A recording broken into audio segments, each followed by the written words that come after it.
So investing is all about risk, and specifically in real estate, different products have different risk.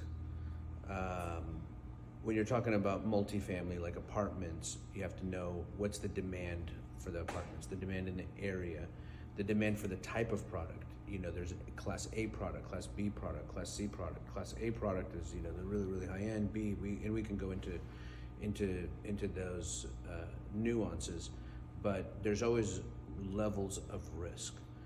When an investor looks at putting in money into a product, he has to know what inherent risk he has.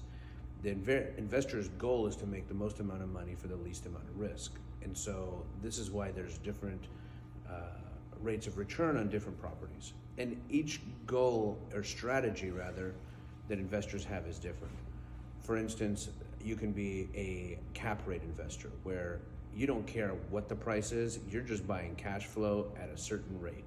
So you may be paying a little bit more than what the real estate is worth, but you're happy with the company that's there, and you have you agree to a long-term lease with favorable terms that gives you a certain rate of return, like let's say if it's a 10% return.